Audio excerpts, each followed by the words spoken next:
Not that I never lose keys.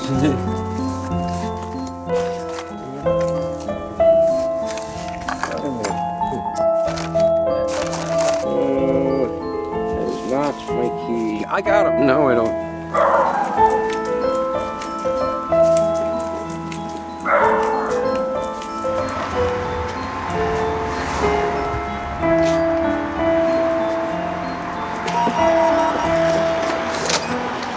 Developed some foolproof things for my ADD and forgetting keys and stuff. So I hide different keys in different places.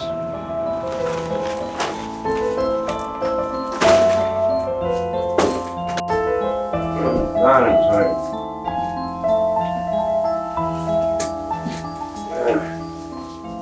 You know, it could go either way because I've seen it almost happen for my dad, and then I've seen it fizzle and piddle out. But the energies are very different now. It's definitely at a more evolved point. The work itself and also how he deals with himself and how he chooses to function in reality and work with others. You know who all those people are? That's Abraham Lincoln, Frida Kahlo, Mozart, Picasso, of course my child, my daughter.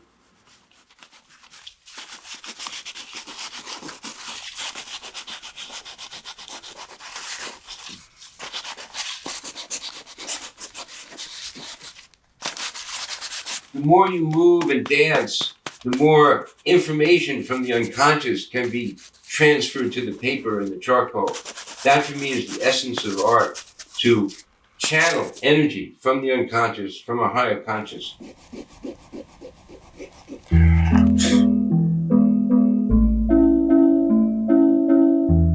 People see different things in my paintings. It doesn't matter to me what they see, as long as they see it clearly and it's something beautiful to look at. And very often they see them photographically real from their own unconscious. And I see different things. And we don't always see what each other sees. And that doesn't matter to me. I just love that people get engaged in the process of looking at art.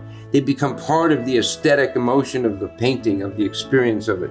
This will transport some people into their childhood, and others will have associations to natural phenomenon. You never know as the artist what the viewer's response will be, but you're hoping that it will raise their consciousness to a point where they're having an aesthetic emotion. One of the great miracles of my life came through love, as most great experiences and revelations do. It was when I was teaching my daughter, Anastasia, she was 6 years old, how to burn a hole in a leaf with a magnifying glass. And she loved it. And the next thing I knew, I saw her, I was inside drawing and looking out the window, and she was on the patio. She was melting her crayons with the magnifying glass onto sheets of Strathmore paper, and it was beautiful. I'm not sure if that's totally correct. Because he says he caught me melting crayons on a canvas with the magnifying glass in the sun, right? I have absolutely no memory of doing that. And something clicked inside me. Something magical happened. It was like an epiphany. Later that night when she went to sleep, I took her crayons. I set up the kitchen stove, the electric stove, with a spatula and a beautiful piece of wood. I did like to burn holes in papers with the magnifying glass, and I'd move the glass around and make like burn lines and images, like etchings with the flame.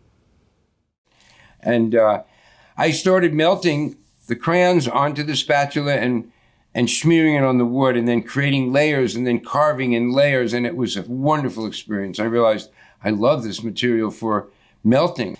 And the next thing I knew, about a week later, my friend and neighbor, Vince Bucci, came downstairs and he said, "Daniel, I've got something for you. I got it for vaporizing pot in a bong.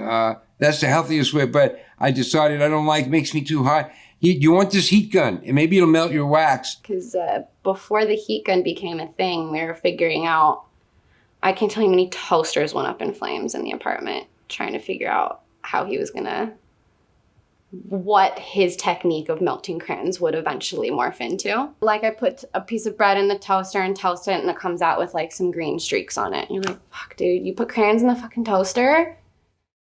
I took it from there and I started coating surfaces of wood with an iron and 100 or 200 white crayons to cover the surface of a large piece. And it would be like, you'd look at it, it would be just a sheet of white wax melted onto board. And then I would use the heat gun to spray crayon colors all over that surface and then begin to melt it into the white and blend the colors. And that was magic. I did that. I've been doing that for 25 years now, every day.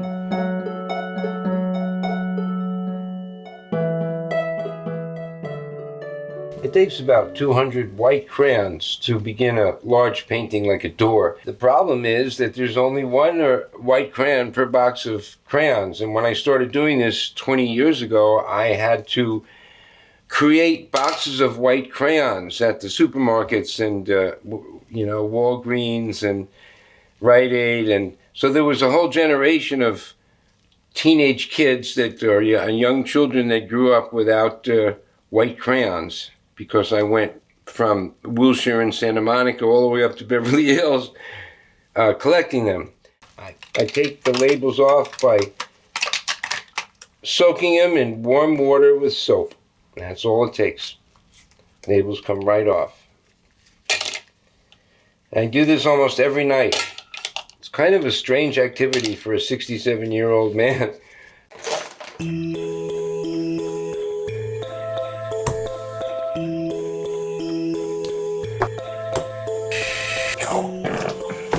Kind of singing. Ready for a bris.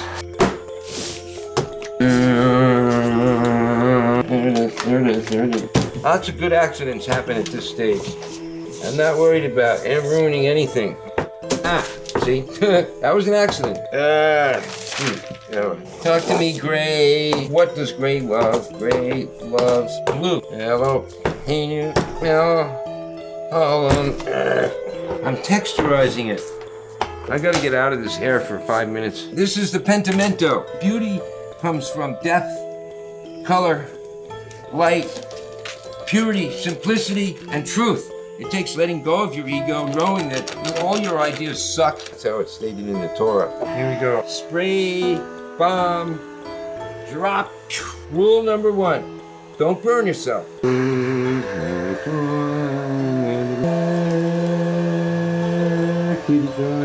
Don't be afraid of gravity.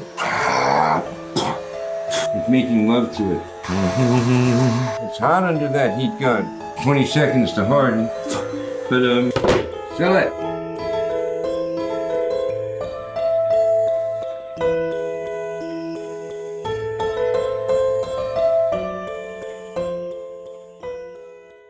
Do you ever get tired of crayons? Well, I have other medium that I love. I'm not just a wax painter, I'm an artist. So I do sculptures in clay and metal. I've done hundreds of welded metal sculptures. I especially have a great love for charcoal. If you look around, you'll see hundreds of drawings in my studio.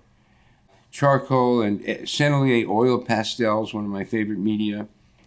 Jet black gouache.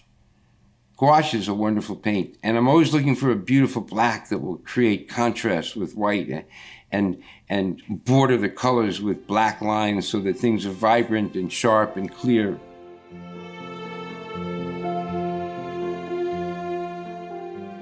I really had no choice, and have had no choice since childhood, but that I give voice to the things that I find that are beautiful, that I somehow find a way to share beauty. It started with photography when I was bar mitzvahed, and my father gave me a camera, a Nikon. He gave it to me because I was always pointing out to people at 10 and 12 and 13, look at that, look how beautiful that is, look at that cloud, it's got a little rim of orange, blah, blah, blah, blah. I drove them nuts. I alienated people because of that. And my father observed that. He gave me a camera and he says, Danny, just show people what you see is beautiful. Take pictures.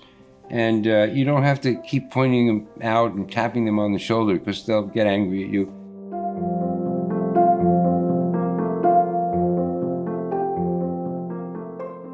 You can't admire an artist's work if you don't know about it. If she or he is not known to people who can get them to the next step or out in front of any sort of audience, then they might as well not exist as far as the general discourse is concerned. So yes, I was extremely eager to pursue a visual life. I thought it would be photography my whole life, but I started to feel in my late 20s that these travel pictures and all these pictures are too easy. It doesn't feel like art. I feel like a dentist who wants to be a doctor. It just skimmed the surface of the ocean of art. So I apprenticed myself. I moved to LA. Everybody was in my life back east was saying, "Are you crazy? You're going to go become a painter in Los Angeles and get broke? You're making $1,200 a day for National Geographic." I wasn't motivated by money at that time. In retrospect, perhaps it would have been wiser and certainly an easier life if I'd stuck with photography long enough to retire from it and then paint. But I never wanted to be a Sunday painter. I wanted to become an artist.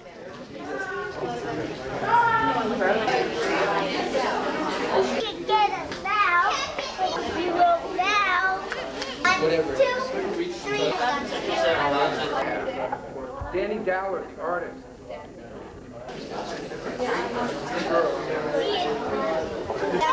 Oh, you wanna? Oh, what a pretty girl. Where'd she come from? Oh, God.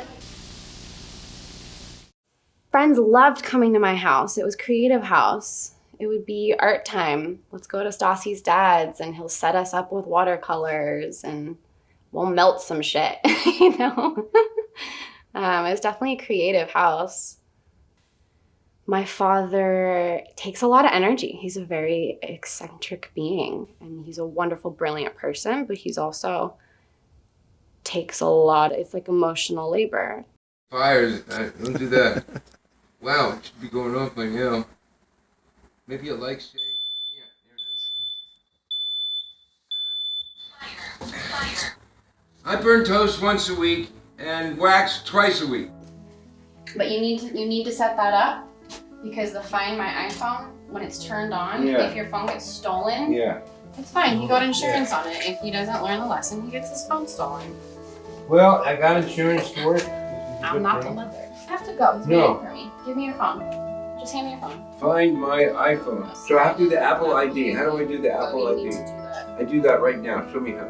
I can't. It's 2:10. My friend whose birthday it is has been waiting for 15 minutes outside. I have to go. Oh, I thought it was easy. The Wi-Fi, there's a Wi-Fi icon.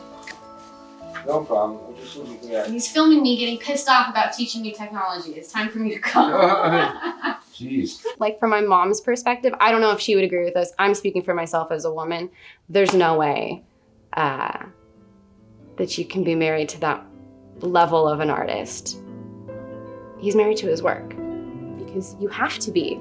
For your work to be that connected and intuitive and touching other people, you have to be so intimate to it that there isn't really a lot of room for another human to be into that space as well.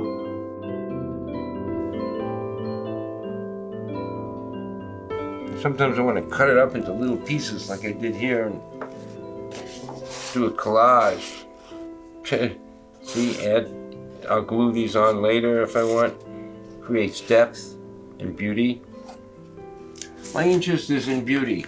I don't have a lot to say other than how beautiful we are inside when the ego is not dominating.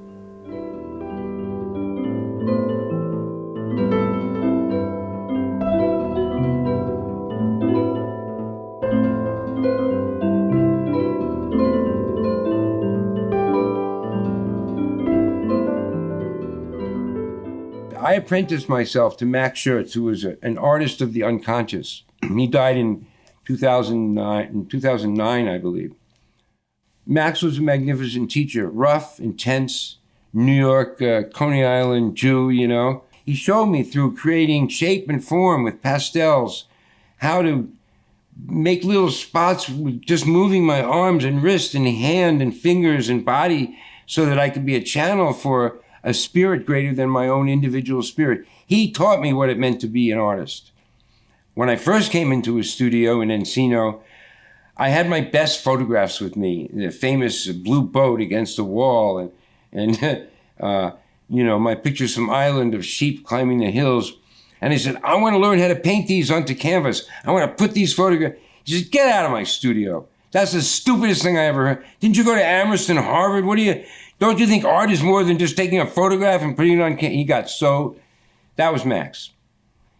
And I understood from the fierceness of the feeling of disappointment and insult to hear what a superficial concept such an intelligent, educated photographer could have about art. And I was humbled. For me, the idea of technique holds fascination only insofar as technique can serve the spirit. That's who I am. And as far as I'm concerned, style means temperament. As Balzac said 100 years ago, if style means anything, it means the temperament of the man, the human individuality, along with universal intelligence expressed through that human being. That's the miracle of art to me. And that's what I'm after.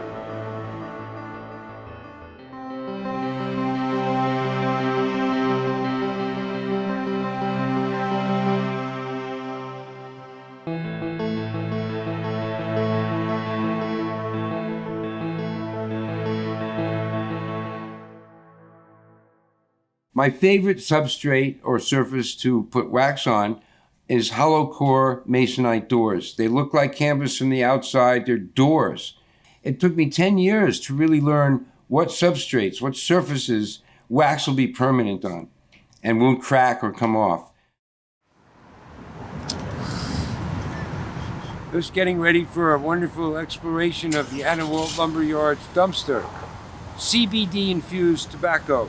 Nothing illegal here, no THC, so it doesn't make me high, but it makes me very calm, at which time I'm able to receive whatever gifts are there without chattering so much. I take thousands of crayons and I use heat guns and irons and I melt all the wax and then I carve it out and then I remelt it.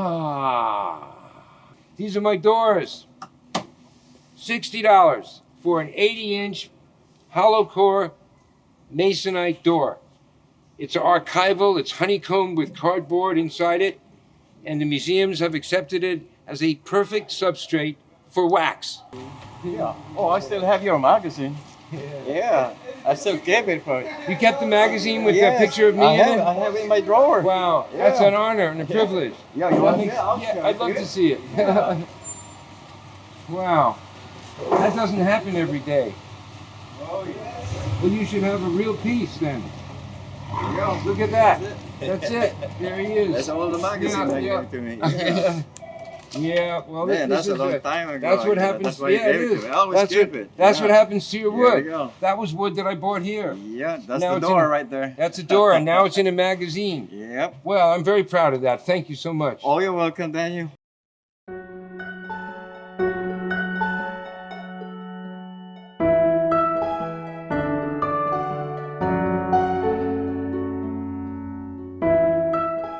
So this is my alley. This is my building that I manage. I come out of the building several times a day, and I find things in the alley. Outrageous things. I don't need a table right now. My whole apartment's furnished with tables from these different alleys. Look at that. That's like a perfect piece of wood. I love the shape of it. That's great for a landscape, right? I love the thickness of it. It's a little heavy, but it's solid. The price is right. It'll take me 5 minutes to fill in a little glitz in the wood and sand it down. Then I got to gesso it. It'll look like a $20 piece of wood from Anawalt Lumber. It's free, and then I'll turn it into a $3,000 landscape wax painting. Maybe a $10,000 landscape wax painting.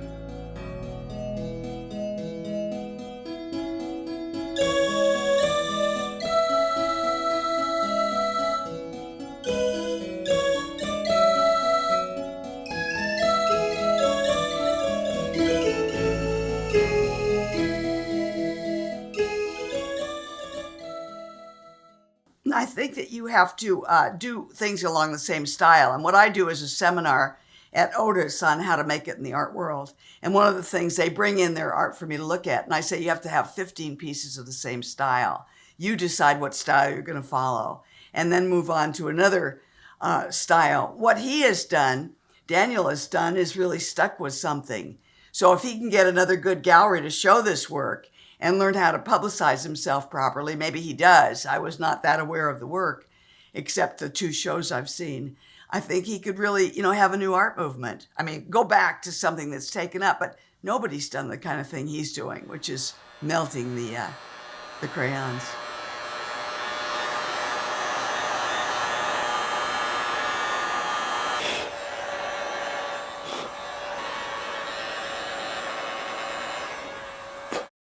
Well, I ran out of money. I saved money from, I was a literary agent for a while and sold books to publishers. I was a gemologist and sold diamonds and colored rubies, which I was very good with color, to investors. None of that suited me, but I saved some money so that I could paint full time. This work is exactly what I want to do for the next few years. And I've learned from years of experience now that when I make a total commitment to something, I succeed at it. That's my intention, and that's what I expect to happen. One of the greatest gifts I ever got in my life came from Max Schertz. Max Schertz said, you're always broke. Every time rent comes around, you complain, and you bring all that crap to my studio. Stop worrying about paying rent. Go become an apartment manager. Manage these buildings. That kept me sheltered and fed, so that I could pursue the art. I found ways to survive, but it's been very hard. It's been, in fact, agonizing at times because you never know when you're going to sell a painting and you never know when you're going to get some more cash coming in. The manager is just free rent and utilities, And sometimes you don't eat if you don't sell paintings, and that it becomes desperate. And especially when you have a child. As a kid, I didn't have resentment because my mom was so balanced and so civil that I didn't really, it took a while, it took me growing up and looking back at it with retrospect to understand that things were a bit difficult, like money. The struggle has been a challenge to my peace of mind and to my family and friends because they all know that I could go out and try to I could get a job editing at a publishing company or all kinds of well-paying jobs. But I am so compelled to paint and to create that if 5 or 6 hours goes by and I haven't been doing creative work of some kind, I start getting anxious and nervous and sweaty and my blood pressure goes up and I bite my nails and it's a compulsion. I enjoy the idea, the fantasy, the illusion that fame and wealth would bring. I enjoy the idea that the store behind me called New First Day would sell at auction in a few years, perhaps 2 years, maybe 5 years, who knows in this society, for $500,000, $200,000. Right now, it would sell from a gallery for maybe $6,500, To me, like even $10,000, that's very little for this painting. Something in me, but who knows? Sometimes it might just be my ego, my crazy artist ego, or maybe I know something that you don't know. And I feel like that door, separate from Daniel, created originally in a way that has never been done before with crayons, for example, will be seen to be $1 million painting. I have that sense and feeling, and I don't know how much time would have to go by, but that's not the issue. I think how I would feel if it happened in a few months and I'm enjoying it, and I think it would be a relief. There have absolutely been people who have taken advantage of the fact that they know he's broke. And hey, I'll give you $200 for this painting. You could go get groceries right now. I don't really want to sell that painting. I know that's a really special painting that might be museum quality, that might as part of a series that needs to stay together, but my fridge is empty. All right, fine, take it. Those are the people that themselves. I consider this emphasis on megabucks in the art market negative because it draws attention away from the myriad artists who deserve not simply attention, but who deserve support to acquisition of their art. When you're spending $400 million on a controversial object, it's not art anymore. It's controversy. The money is the object. Am I still in focus? This is one take. Looks good.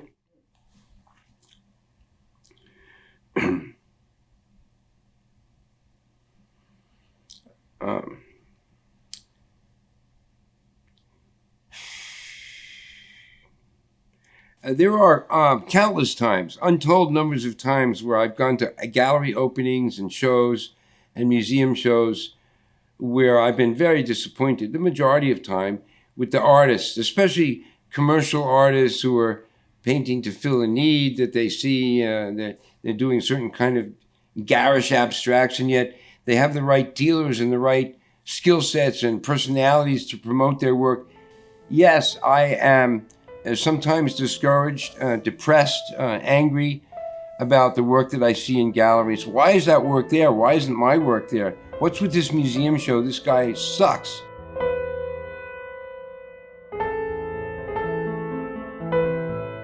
Do I regret being an artist? There's no time for regrets, only decisions. The decision is, I'm going to be who I am. But, it's also nice to have food with your dinner. And so you need to stop painting, stop drawing and sculpting long enough to return all the emails and go to openings and maybe some of the art world parties and follow through. But I resent that sometimes, the time away from my art. That's hard.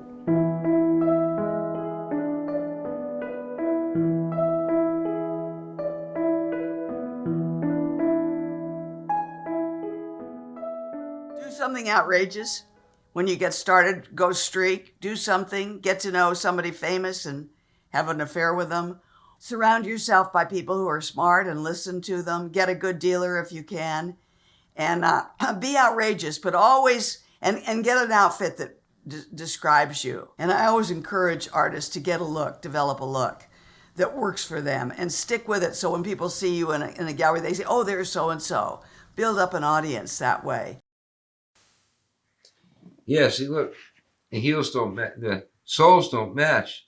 I bought these brand new a week ago at Big Five's President Day sale. $60 Dr. Scholl's shoes for $20. When I got home, one shoe was used and the other was new. That's one of the mysteries of my life, how I got two different shoes from Big Five's shoe sale on President's Day. So how do you do it? You start with? I start with a base coat of white wax that I iron on. Sometimes I tint it with another color. It's quite a miraculous process of transformation by heat.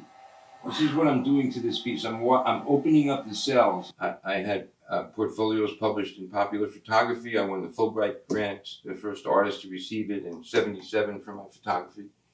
What we you'll take see all that pictures in the of? press kits, all in the press Okay, just tell me. I've been an artist since all my life. God, this is amazing. Yeah, immediately I start to feel more calm and stop sweating. And like de Kooning said, as you know, the biggest challenge in this kind of work is when is a painting finished, right? That was Picasso. Hal David, did you ever know him? No, not He wrote with Baccarat. Did you know Peter Matheson? Yes. You know him? What'd you say? Yeah, I don't know him personally, but I certainly know who that is. And yeah. He died this year. Oh, did he? Yeah. Okay, let's do the interview. Yeah. I guess the idea that he's doing something so much like Pollock, Jackson Pollock, in that it's totally abstract, that he's working with colors and using just a very arbitrary way of dividing up color. It reminds me very much of Jackson Pollock. I feel the same way here, that you can look at them and probably find things that we don't know about. Maybe there's an unconscious thing.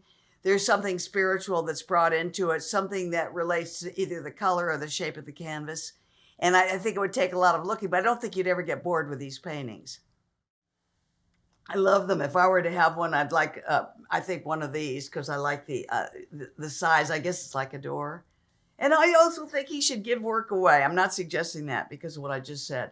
I think when he's invited someplace for dinner or something, take a work so people's stuff is around. Don't hoard it. You know, share the stuff. So when somebody owns a piece of your work, they own you, and that makes them feel good. And then you could say in the collection of. That's my special code of entry. I was broke and homeless when David acquired this painting. I was unable to pay my storage facility bill to hold on to my paintings. I had just met David through his son Jason, who's my daughter's best friend in high school. And I called him up from Pier Avenue Cafe in Venice, and I said, David, I'm in big trouble. I'm going to lose 300 paintings tomorrow. And I showed him that, and he covered my entire storage bill for 6 months and gave me enough money to eat and so forth. And that's how it ended up on this wall. I would not have sold that for anything a few months earlier if you'd asked me when I was still in my apartment and before I got kicked out. But as soon as I let David get it from me to save my ass with storage and all, I realized this home could be a repository. This home could be somewhere to put my best paintings so I don't lose them. And they don't get stolen. I've had 200 or 300 paintings stolen in my careless days. The concept of the repository, at some point, I think Daniel conceptualized as I began to acquire a few of the pieces. And so it wasn't that I envisioned an investment per se, intellectual property such as Daniel's wonderful creations. It cannot be duplicated, and it stands unique and of wonderful intrinsic value for whatever somebody is willing to pay for beauty. How much is anybody willing to pay for beauty? Well, here we are at Bob's Market, a few blocks from David Klass's house where we just were. Just got paid for lunch. We're going to have lunch now, and this is how you survive as an artist. For $2.99, you can get 2 roasted or 2 fried chicken, fantastic, fresh, wonderful food, or the best steak fry and the best steak fries I've ever had. For $3 each, we have lunch.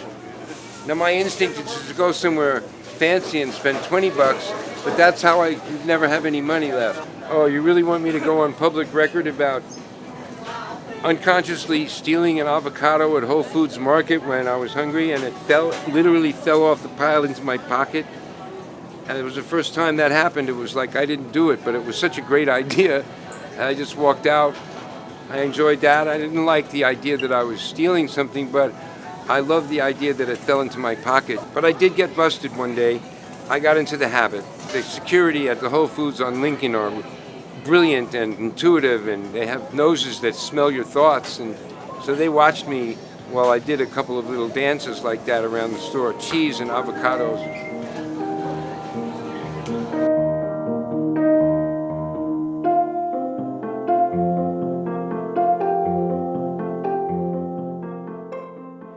It is possible, I am learning now at this late stage of my life, I'm 68 years old, to enjoy the passion and the intensity of one's strengths without succumbing to the weaknesses. But it takes a great deal of self-awareness, commitment, focus, and discipline. And those are the things that I've been working on in these years. I know when to listen, and I know when to speak. In fact, I've gotten through more doors, close to more people than I can count. I have the chutzpah to do and to say what it takes to make a deal. When you make visits to artist studios, never try to sell them to look at your slides at an art opening. And don't hound them, because it drives people mad.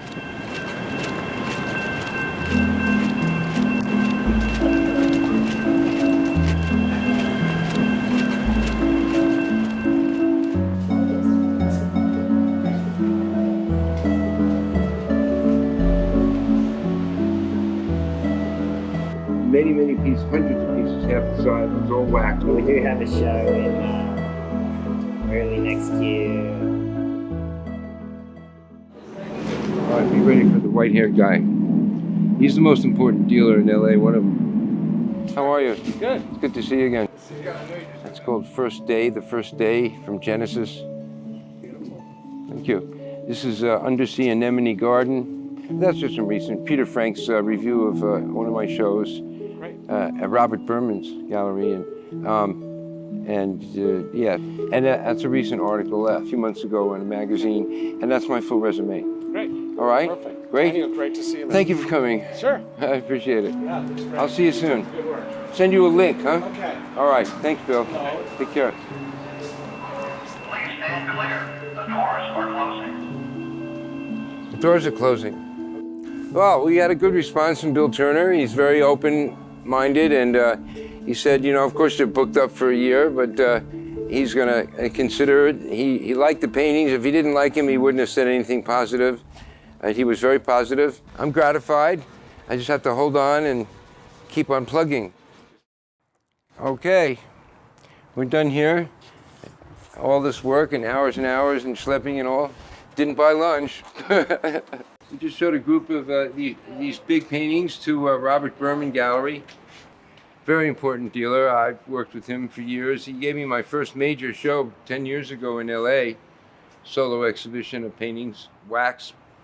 And he loves them, and he's still enthusiastic, but he doesn't know if he's going to still have the gallery in 6 months. So there's some uncertainties about this Bergamot complex. If he re-signs his lease and he has the gallery, I'll come back, and looks like we'll probably set up a date for another show in the future sometime. Hopeful at 68. Oh, you're 68. Yeah, I'm not hopeful, I'm fucked.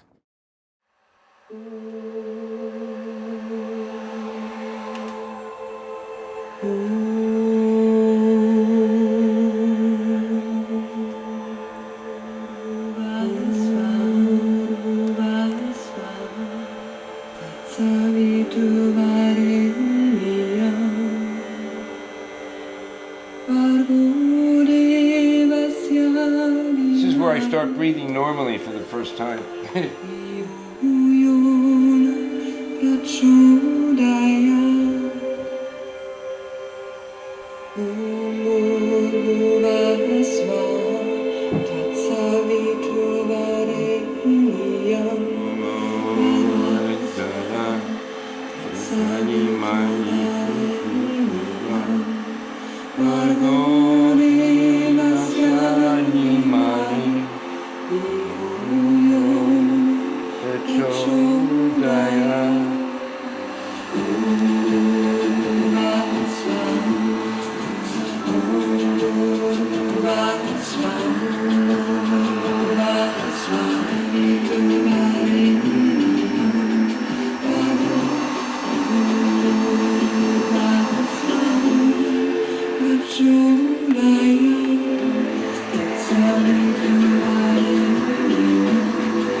More beauty, give me more beauty, more beauty.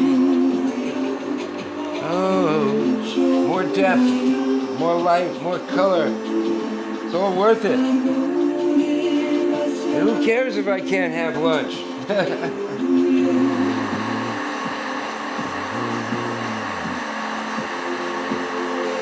Orgasm stage.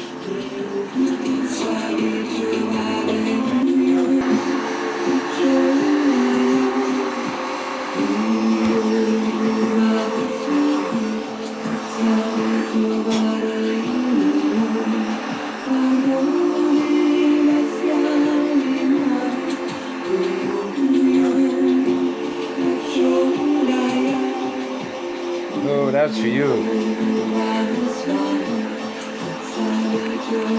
Wow, look at that.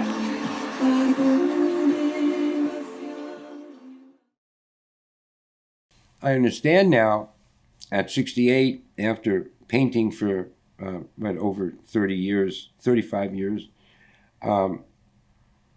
you have to accept at a certain level that there's always going to be the possibility you may become posthumously famous, if not during your lifetime. But that sucks to me. I'm not interested in that. I want to enjoy it, I'm doing what I can to to play the game in the commercial art world. However, I don't resent it anymore. It's the way it is. It's stupid to resent it. It's just something you have to do. You have to go to some of their parties and stuff, but I'm trying, but it's a distraction. You could talk about economy. You could talk about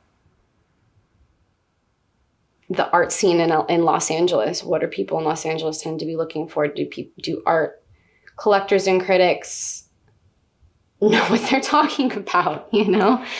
Anybody who would buy a work of Daniel's because Leonardo sold for $450 million is thinking any work of art will appreciate wildly, perhaps wildly in value. And we know that doesn't work like that. A real art collector collects art because they need to live with art. They need to possess art. If they can think of art as an investment as well, but not instead. I absolutely believe that he should be famous and should make the money that I think he well deserves. His work is fucking gorgeous. I don't see why this wouldn't just keep going up and up. Well, it's a painting, see?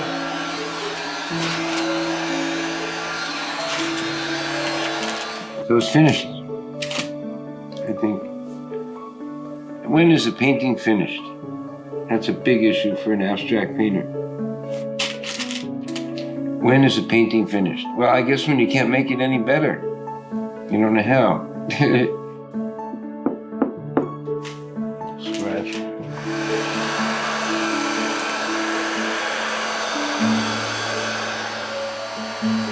Oh.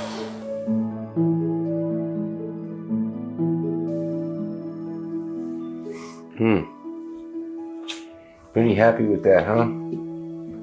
Beautiful enough? What do you think? Look at it. Okay, so I'm Dennis Bloch. I'm the owner of Gallery Dennis Bloch, and I have been an art dealer for more than 30 years. I have been specialized in masterworks by famous artists like Chagall, Picasso, Matisse, Miro, and others. And I'm extending my inventory to emerging artists and street artists. I met Daniel when he came first time in my gallery by chance, and he was very shy. He told me, "Yeah, can I show you my works?" And I say, "Yeah, of course. I'm always interested by looking at new artist works. It's my job, and I'm here for that." So he showed me, of course, photos of his latest work, and I was amazed by the quality of what he was doing. I decided almost on the spot that I would like to represent him. This is a huge turning point. After 35 years, the beauty of it is that in 4 days of exhibiting my work at the International Art Fair, it will be seen by important collectors and curators, gallerists, and art dealers from all over the country, all over the world. In 4 days, it would take me years to accomplish that on my own.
A successful artist is an artist who is fulfilled in his mission to express the divine.